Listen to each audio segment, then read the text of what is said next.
This is The Basketball Show with Shane the Hammer Heel.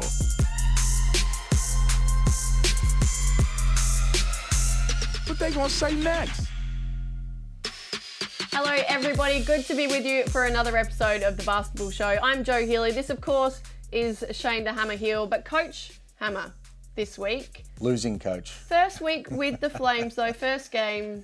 Yep. It was I know you don't want to be, it was a good effort, rah-rah. Yeah. But I mean, good to get it out the way. Yeah, it was an ugly game. But we played against a veteran team. They're really good, Canberra.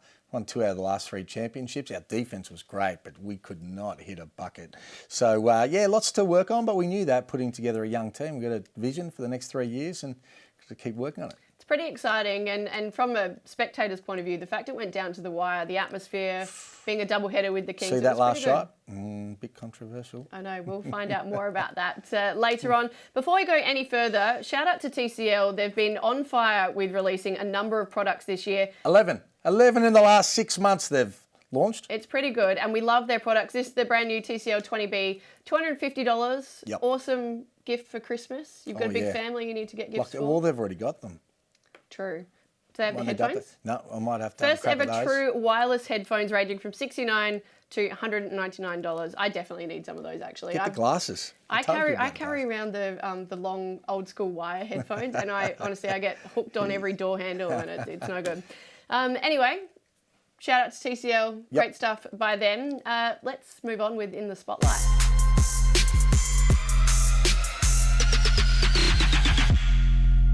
All right. My script or my rundown says Breaking Bad. Matt Walsh and the Breakers, they've been in the headlines all week. It's been really tough for them, obviously, with a number of their staff being in quarantine because of COVID, and a tough first up loss to the Phoenix, who were particularly strong. Well, and let's add COVID. They're living away from home. Yeah. Last year they lived away from home for the whole time. So there's a lot of challenges for the New Zealand Breakers, but you have to think that Matt Walsh he must be under a little bit of pressure. Let's cast your mind back a couple of years ago with Jeremy Loliga, the CEO of the National Basketball League. They're head to head going at it, and he's swearing at Jeremy and carrying on. And then only last week with JLA down on the sidelines, he wouldn't wear a mask, had to try and get him out of the way. And then Matt Logue puts a story out and is speculating about the fact that one of their stars, Seaver, was under a little bit of pressure, which is what journalists do. That's their job. So for him to overreact and get personal about what's going to happen, he's virtually guaranteed this player's contract. He won't do it because he's stubborn now. He won't move him on. He was 3 from 11. He is under pressure, Joe.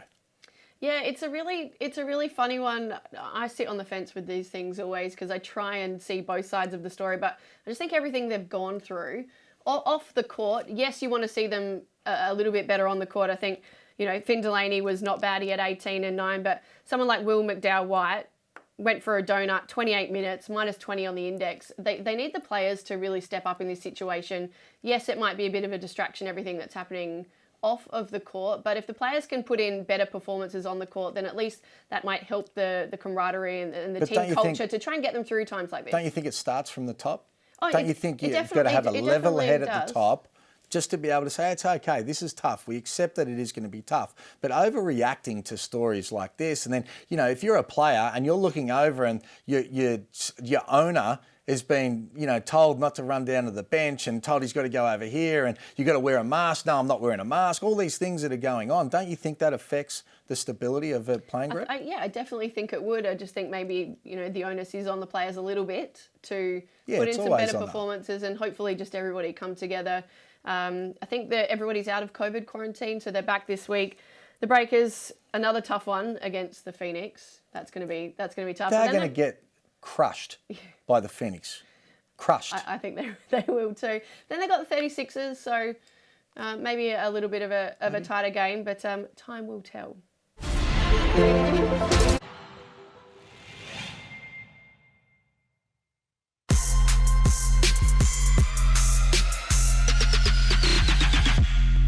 Yes, it is time for our TCL starting 5, and the Tasmania Jack Jumpers were Jack jumping into history. Say that again, 5 times. I'm not even going to, no way. How good was it?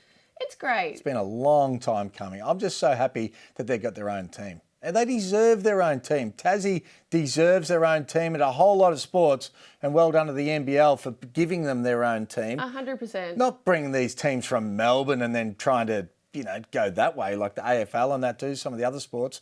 And they were fantastic. A whole lot of passion and everything going on. And, I hope they celebrated for it. Yeah, exactly right. Congratulations, Scott Roth and the rest of the team. A tough one to start up with as well, OT, but plenty more to come. So good to see them doing so well. Matthew Dellavedova debuted in the NBL. He did. Which is pretty cool. Like he's been around, he's done a lot. His list of accolades is long, and yet he's an Aussie legend. Yeah. He is. We love Dally. We really do. And his commitment to the Boomers and obviously his success in the NBA, to bring him back like we did Andrew Bogut. Hopefully more and more players, some of these superstars overseas are going to continue to come back. I think the difficult thing with Dally is that some people who don't necessarily know his game may have thought that he's going to be coming here putting up 20, 25 points a game. And it's just not what he does. His value is so much more than what you're going to see on the stat sheet with his leadership and his defence, his hustle, the way he can contribute at the assists as well. So, good to see him back. What did you make of his performance, though? Because he's been told to be more aggressive, and I think you could see glimpses of that against the Kings. Yeah, but it's not always going to be scoring, because you can tell someone to be more aggressive, but if it's not in your DNA to be able to do it, you don't just all of a sudden invent to become a scorer. You do what you've sort of done for a long period of time, and he's been such a great role player for a long period of time. And I think it's difficult for him just to all of a sudden be more aggressive and start getting 20 or 25 points a game. This league's tough as well. No, definitely. Look forward to him playing alongside Chris Golding, though. Yep. Oh, that's going to be distributing. great. It's going to be really good. So we look forward to champion. CG43 coming back now. We love them both. Yeah, absolutely. I love them both. Dante Exum, rumoured to be heading to Barca on a 3-month contract. I think this is just going to be good because at the moment he's training, but he's just not getting the match practice. So anywhere that we can see him playing and hopefully earn himself a spot back in the NBA is a good thing. I would have loved to have seen him here, but the fact that he's actually just playing, as you say, is a great thing. I'm not sure that anyone in the NBL is going to have the cash that Barca will be throwing at him. Yeah, no, big cash. Don't worry about that. And, they're a massive club. And going to the EuroLeague, opportunity night in, night out is a good chance for him to show that his body can handle it. I think he's going to do really well. And fingers crossed that we just see him back in the NBA sooner or later. Watching on with interest. He will. How good has the pickup of Vic Law been for the Perth Wildcats? We love Vic Law. Oh my goodness. He and Bryce Cotton together. But even when he was with Brisbane last year, we could tell that he's a really good player. And not that I expected him to go and get 37 points or whatever he had in the first game, but he's always capable of being able to score. But it's the defence and, playing in this sort of system and playing with a superstar like Bryce Cotton, I think really helps as well. So they're just tough. Can you believe that some of the people wrote Wildcats off to say they wouldn't make the top 4? I can't believe that, no. They're the Wildcats. You look at their history, you cannot. And it's Bryce Cotton and Vic Law. Exactly. Did you see the Instagram post that Vic Law put up as well? A photo of him and Bryce, and literally maybe it was so cute. It was like let me tell you about my best friend. And I was like, oh, that's the cutest. I love those two. Are going to be amazing this season. Somebody else who's been amazing in the NBA so far this season, Patty Mills. Oh my goodness. And he's now just taking out the Don Award as well. He's having a year. Yeah, when we took legends, he is a legend. What he did with the Australian Boomers, and I think that form just carries over. He just had so much confidence and belief, carried the Boomers on his back, particularly in the final, on the scoring end anyway, and he's been able to play with some superstars in the NBA. It was a steal too, by the way, for the Nets. To be able to get him at that price for what he's been able to contribute is an absolute steal, and what a great role for him to play amongst superstars, where he's not, he's on the scouting report, but wow, he just puts points on the board quick. Do you think he can get another ring? Well, I do. I hope for him, but it's not. So tired, isn't it? Yeah, it is, and I'm not a Harden and Kyrie fan, so fair enough. Come on, Miami, you can do it. Surely.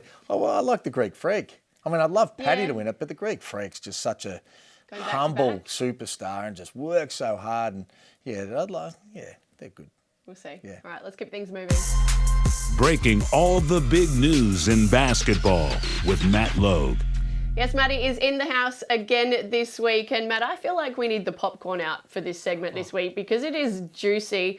There's a bit of a blow-up between a couple of club owners. Tell me. Well, the Sydney Kings and Illawarra Hawks, let's just say they do not like each other, particularly Paul Smith at the Sydney Kings, chairman and owner, and Dori Kadahi at the Illawarra Hawks. Now, what's happened is a pre-season game that got cancelled in late November between the Kings and the Hawks. Kings are training down there at Wollongong Entertainment Centre, and Dori walks in on the Kings training. Chase Buford blows up. He's like, what's this guy doing in here? Clear the courts, get him out of here. He was in there checking some corporate boxes. He was still staying there for a little bit, and Buford's like, I said clear the court, like get him out. Anyway, so they tell him to leave, he leaves. He then thinks that the Kings have gone over their 20-minute allocated time, so he returns about 10 minutes later and goes back in. At that point, he gets told to leave again. He gets a message saying, what are you doing? Get out of here. The Kings are filthy. The Kings have said he's crossed the line. You just can't do this. It's the unwritten rule. You don't go in on a train. And what's Dory saying though? Why is he in there? Because no one does that. No. Well, Dory's saying that the first time he went in there, he was just checking a corporate box. He wasn't spying, didn't look. Come on, rookie. Yep. Come on. Potentially shouldn't have happened. Second time he went in there, he's saying the Kings session was wrapped up. There were only a few doing a shoot around, and basically, look, I'm not spying. Kind of seems like there's not really a lot in this. As in, like, why are they getting at each other just for that? Well, I think there's a bit of a background there. I think with Dory and Paul Smith, they've had clashes before. Mm-hmm. And I think the Kings, on the principle though, Shane, they're saying that you shouldn't go in there. You don't go in there. And it leads to Saturday night. Like they'll be at each other. I think we should get a cage on the sideline. I was thinking 3 minutes UFC, because I don't reckon any of them last longer than 3 minutes. But 3 minutes UFC, half time, bring it on. And I'm backing Paul. He might be a bit older, but a couple of beers, I reckon he'd take care of Dory. Oh, you reckon? Yeah. Dory was doing some sand sessions with the boys in pre-season training. Cut it out. All right, moving on. You caused a bit of a stir last week. We've already touched on it on the show. Matty Walsh. Yep. Fair to say he doesn't really like what you've had to say about his star player. Well, and he went a bit overboard, didn't he? Is he kidding himself? With the social media reaction? A journalist makes, a statement about one of the players that was struggling. It was a fair overreaction, wasn't it? Oh, look, Matt's entitled to his opinion. I back my sources 100%. Like, Peyton Siver is under pressure. Like, that's just the reality. Matty called me out for saying, land your shots, which, obviously sink your shots, but in the wonderful world of television, sometimes you say things. But look, I'm happy to back it up. Like, his performance for the Breakers was poor. Well, he landed 3. But he was 3 from 11 from the field. Like, that is not going to get it done as an import. Yep. And as I said, I back my sources. Peyton's under pressure and he needs to perform. Otherwise, he is going to go home. Yeah, no doubt. Another one that's cropped up this week, Liz Cambage has been left out of the Opals squad. Yeah. This is a funny one. It feels like Basketball Australia have sort of left it up. I don't know. How do you describe this situation? Hey, you're the host. It's a mess. It's a mess. Look, 100% it's a mess. The reality is what happened in Vegas hasn't got out in its full for potentially legal reasons. I have an understanding of what happened, and it's not good. And for Liz has got off lightly, but reality is where the story moves forward is that the players, like they did before the Olympics, players have gone to the Players Association and said, we don't want to play with Liz. In fact, if she's there, we don't want to play. And that's more of a threat because what happened was disappointing. And I know for a fact someone like Ezzy Magna-Magor was particularly disappointing with what Liz has said to the Nigerians in that incident in Vegas. Understandably, the issue I have with it is that it's not up to the players to have to go and do that. This should be taken out of their hands. The association should be looking after them more so rather than them having to back themselves. Oh, 100%. And it's blown up to the point now where Liz is saying, well, hang on a minute, I didn't want to play anyway. So you've sent me an invite asking me if I want to play, but I don't want to play anyway. Now, I don't know what your take on that is, Shane. Well, but if they hadn't have sent her an invite, then she would have blown up and said, I wasn't even invited. Look, I've been left out. Yeah. All right. Well, interesting things, plenty to play out there. Best of luck to the Opals, obviously. Yeah, definitely. Yep. Without Liz, it'd be tough for them. Oh, no doubt. Yeah. Alrighty.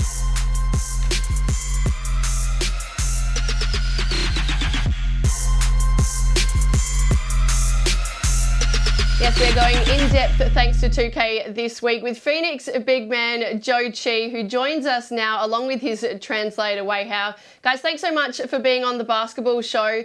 Zhou, congratulations on your first up win with the Phoenix in the NBL. How was that first experience for you?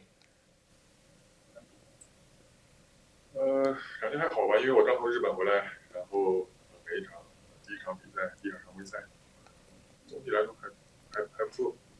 就是因为第一次在澳洲打这种正式比赛，然后还需要慢慢适应。Feels alright. Just came back from Japan in the last couple of days, and it's my first game, regular season game here in Australia, so it takes a bit of time to adjust to it. I want to know how he's going having to play basketball with a translator, and how much does he actually understand with the English, and how your role plays out in this as well? Well, he probably need some more help outside of basketball, but on the court, he doesn't really need me. So Zhou's turned down bigger contracts to come out here and play in Australia. We love that he is in the NBL now, but I want to know what the decision was, why he made that decision to turn down the money and come out to Australia. 首先，我觉得澳大利亚的联赛这个水平是肯定是在这个国内联赛之上的。那对于我来说的话，其实我希望就是通过来到澳大利亚，然后去提高就是更适应这种高强度对抗的这种篮球水平。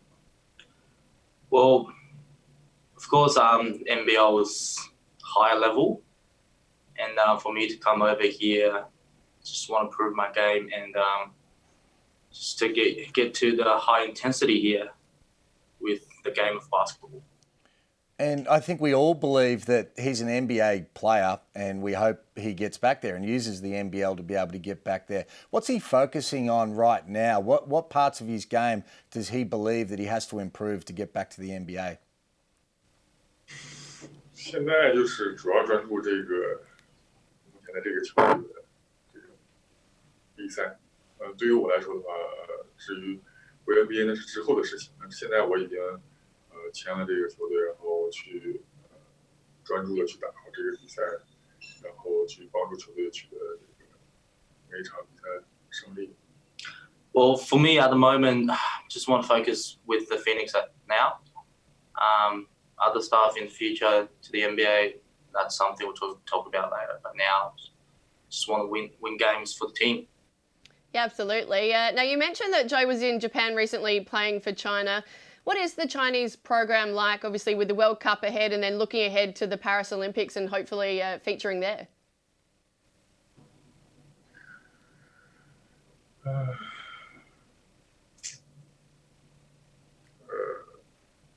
我觉得就是代表国家是一个非常至高无上的荣耀。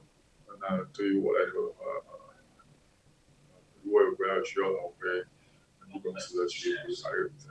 然后同时呢，我也希望就是在澳大利亚可以去兼顾这边的联赛，然后去继续的去提升自己。I mean, it's always a privilege to put on the national team jersey, and at the same time, we'll just I'll do whatever if they call me up, but try to sort of adjust between the national team and the club, the game here as well. So hopefully things work out pretty well. Now, we heard he's a little bit of a practical joker, and can you give us any examples, or can he tell us about that, of what he gets up to at practice? 他说你平常训练的时候喜欢开玩笑跟队友，他说能不能给他们举个例子？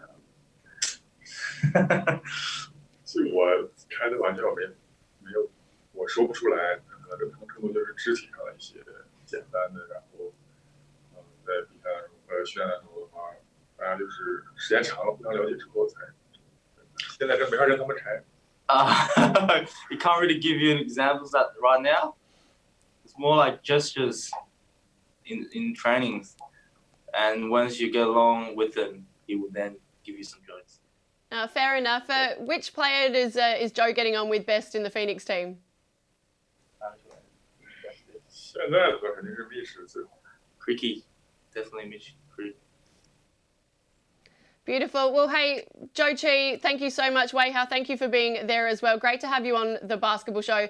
Good luck with the rest of the season and, of course, all your future endeavours with China. And hopefully, when you're up in Sydney, we'll get you here in the studio as well. Thank you very much. All right, we'll keep things moving. It's time to go crystal gazing. We'll bring in former NBL MVP Derek Quacker, as we do every week. D-Ruck, hello to you. Now, you have some work to do. I'm going to take us through the standings after round one. You're 3 of 6. You're at the bottom of the table. Not good. It's early, Joe. Don't worry about it. I finish strong always. Oh, yeah, okay. Maddie, 4 of 6, you're second. It's myself, Hammer, and Director Dave, 5 of 6 after round one. Let's get into round two. First up, we've got the Jack Jumpers and 36ers. Hammer, who have you got? Well, top of the table or over here. You'd have to follow me on this, but this is a flip of the coin. Don't worry about that. Happy to see the Jack Jumpers get that first win. Majet was fantastic. Atmosphere incredible, but I'm not sure they were that good or the Brisbane Bullets were just woeful. I'm going to go for the Adelaide 36ers in this one. Alrighty, Derek, moving on. South East Melbourne up against the Breakers. Who you got? Come on. I feel bad for the Breakers. This is the second year in a row, guys, where they're going to experience a lot of time on the road. And I'm sure that they're doing the best they can. But the bottom line is this competition's too tough to be living away from home for extended amounts of time and expected to perform at a high level and win games. And based on what we saw from Southeast Melbourne yesterday, it's a wrap. Southeast Melbourne win this one by at least 20. Well, the Breakers, Maddie, they're your favourite team at the moment. Now, you've got the big one on Saturday. It's the Kings up against the Illawarra Hawks. This is really tough. This is so tough. It's the hardest one to pick. I think the Hawks will get the job done, though. I think Tyler Harvey will outpoint Jalen Adams in a classic point guard battle. And I just think the Gorgon's coaching will get them across the line. Although the Kings, they were impressive in their win against Melbourne United, the Hawks will do it. Out of curiosity, Derek and Hammer, who have you got in that one? Who you got, Shane? I got the Kings. They were impressive yesterday. I got the Kings too. Okay, there you go, Maddie, the only one going for Illawarra this week. That could get you up the leaderboard. You never know. Hammer, coming back to you, the Taipans against the Jack Jumpers, that's also a really hard one to pick. Oh, no doubt. This is another flip of the coin. And we know Cairns, over the years historically have been really good at home. But I think the Jack Jumpers might actually bounce back, get their first win on the road and split the weekend. D-Ruck, United up against South East Melbourne. Did Melbourne give you enough, or are the Phoenix going to get up in this one? Joe, before I get onto that, 2 things. A, Maddie, how does Shane get all the easy games? Why are we getting all the easy games? I've had 2 flip of the coins. tested already? You get easy games. They appear to be difficult. They're easy. Secondly, I'm going to use some strategy here. I'm flipping my vote, Joe. I don't want Sydney in that game. I'm going with Illawarra. Illawarra are going to thump Sydney. Now, back to the toughest game of the round, Southeast Melbourne versus Melbourne. Wow, they let me down. Toughest game of the round, really? Yeah, it is. It is. It's a derby game, Joe. It's a rivalry game. Anytime you're talking about a rivalry game, anything can happen. But unfortunately, CG43 probably won't be ready. He's got that hamstring. I got to go with the Phoenix again. All righty, Maddie, the 36ers and the Breakers. Yeah, tough for the Breakers. I think the 36ers will get the job done here. I think they'll learn their lessons from last week. It was a tough way to start the season against, on the road to Perth and then taking on Illawarra. But I think they're too classy for the Breakers. Final game of the weekend, Hammer. We have the Wildcats up against the Bullets in Perth. Well, there's been some people that have written the Wildcats off, and I think they'll change their mind after they've seen Vic Law, the way he started with Bryce Cotton, probably the best import combination we see in the NBL currently. That home court advantage is going to be tough for the Bullets to be able to come in and turn things around based on the way they played in Tassie, and I think they play a couple of games there. They'll lose both. I've got the Wildcats in that one as well. Derek and Maddie, what are your thoughts on that game? My thoughts are I'm shooting contested step back threes while Hammer's shooting layups all day long. We got to do something about this. Mate, we're all picking on every game. It'll come out at the end. Maddie, very quickly, which one, who've you got for that game? Perth. Perth, alrighty.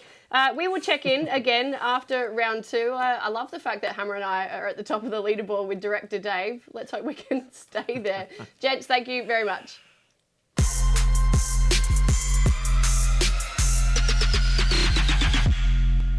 Yes, this is Points Made thanks to Bet with Joel. Derek is staying with us as well. Now, guys, we've got to talk about the elephant in the room, the officiating in the first round of the season, and in particular, Nathan Sobey ejected in overtime against the Jack Jumpers.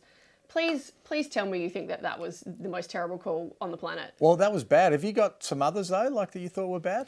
There were just lots of little petty off-the-ball calls that were really unnecessary, I thought, and they just stopped the flow of a few of the games. Well, I mean, back to the Sobey one, that was a horrific call at a critical stage of the game as well. It was really just wrecked the game. But Sobey, he just can't react like that as well. To get a tech as you're walking off, something I probably would have done when I was in my 20s as well. But you just got to learn from it at that stage of the game, just too critical, and you can't give up cheap points, but really poor decision.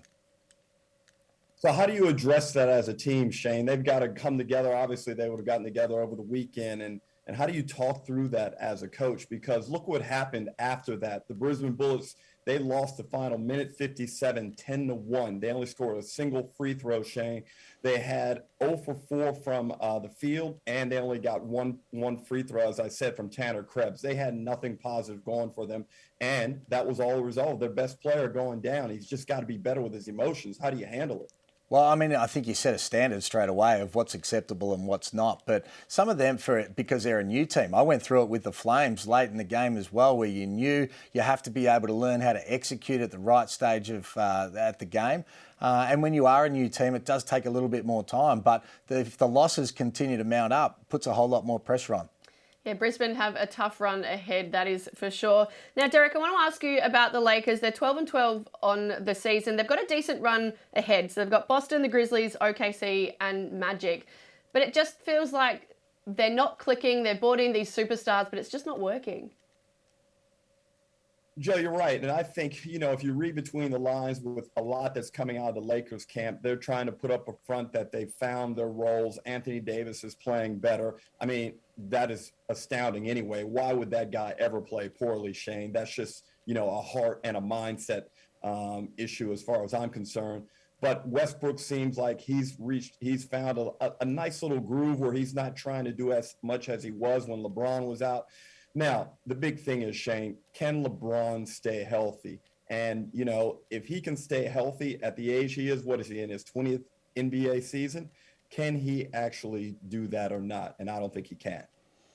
No, I tend to agree. I just don't like the balance of the team. And sometimes when you're trying to herd them all in the same direction, you can do it for a period of time, but some of the egos take over. Does Westbrook want to be able to play that style? No doubt it's all about heart and mindset, as you said, with the big fella. To me, he just needs to play inside more. He could just be the most mobile 5-man in the league. But some of these bigs just want to play on the perimeter and shoot more perimeter shots. I think they get him inside. And you're right about LeBron. I mean, it's a flip of the coin. He looks after himself. But as you get older, we know the more you have to be able to produce in a season that has 82 games, it becomes difficult. And I just don't see them being able to get over the hump to be a genuine contender. How do you feel if you're Alex Caruso and Kyle Kuzma at the moment, who are literally flicked off and now they're absolutely killing it? So good on to those guys. Derek, Ben Simmons could be on the move to Portland, potentially. Talk to me about how this would work. Well, there was a big front office move over the weekend. Portland's general manager, Neil O'Shea, was relieved of his duties in the midst of an investigation into his behavior in the front office. Now, that opens up an opportunity for Portland to make some changes. And I think Daryl Morey would be very wise to get in there right now, lower his expectations, and allow everyone to move on. I went to the trade machine, Hammer. You can't do this for the WNBL, but you can do it for the NBA. And here's my trade machine. I've got Ben Simmons, all right, and Shake Milton from the 76ers going over to Portland for CJ McCollum and Dennis Smith Jr. Remember Dennis Smith Jr., Shane? Used to play with Luka back in the day with the Mavs, thought he was better than Luka, and the Mavs sent him out. But anyway, that trade actually is a success in the trade machine. And it would allow Portland to build up their defense. Right now, they're last in the league. We know Simmons is he's an iconic defender. He can handle the ball, and I think he really helps Dame out, Shane. Well, I mean, I think the trade works, and I think both teams probably get better. And we know that Lillard really wants to see something happen to be able to showcase something moving forward, a light at the end of the tunnel. Do you think he'd be happy with that, bringing Simmons in? What are you not sold on, though? I think there'll be more pressure on Lillard to have to score. There's no doubt that Simmons will bring a defensive intensity and some size. We know he can distribute the ball. I think having McCollum there and both guys in the backcourt that can really make plays at critical stages of the game, and you bring in someone like Ben Simmons that, unless he's changed in a season from last year, trying to win playoff games, do you think that's going to fit? Well, here's the deal, Shane. They're giving up their defensive rating is 113 right now. So if you improve your defense, you don't need to score as many points in theory. Okay. So I think right now, Portland have always been able to score the ball. It's now they're all-time low right now defensively. And the other big thing is, Shane, what if Portland does nothing and sits tight? And this kind of applies to Philadelphia as well. What if Philadelphia sits tight and does nothing? And they're not too far off being a championship team. Portland's not too far off from Dame Lillard saying, you know what, get me out of here. And if you don't make a move, you're stuck with CJ McCollum. And now you're a high percentage lottery team with nothing. I'd rather be stuck with Ben Simmons as my main guy instead of CJ McCollum. I'm sold, D. You've got me. There you go. That doesn't happen very often. Well, points made. 31 the party. My fault, Jeff. Points made thanks to Bet with Joel. Hammer, what's Joel giving you this week? Actually, he has. He got a win last week. He's going with the 76ers, minus 5.5. So, if you like a flutter, then Joel's the man. Alrighty, well, there you go. Thanks to Derek as well. I'm not sure if he's still on the line, but we'll see him again next week. If not, now we're going to finish the show this week with my favourite play of the round. Oh, you love this play. Come on, Director Dave, roll it. This is the first 2 minutes. I feel like you're watching this. You're still making your cup of tea before you sit down to watch the game. How old are you? You drinking tea to watch this game? Are you kidding me? It's strong and tea. And Pickies, it's a good day. Antonius Cleveland, that is so impressive. Away as well. It's literally the first play of the season. Way to make an impact in the league. Love it. Yeah, so good. Thank you to Bet with Joel. Thank you to TCL and 2K as well. That was a bit of fun. Was, as always. Thank you. Exactly. You held up the show again. Well done. I try. All right, we'll see you guys next week. This is a co-production by News Corp Australia and Closer Sports.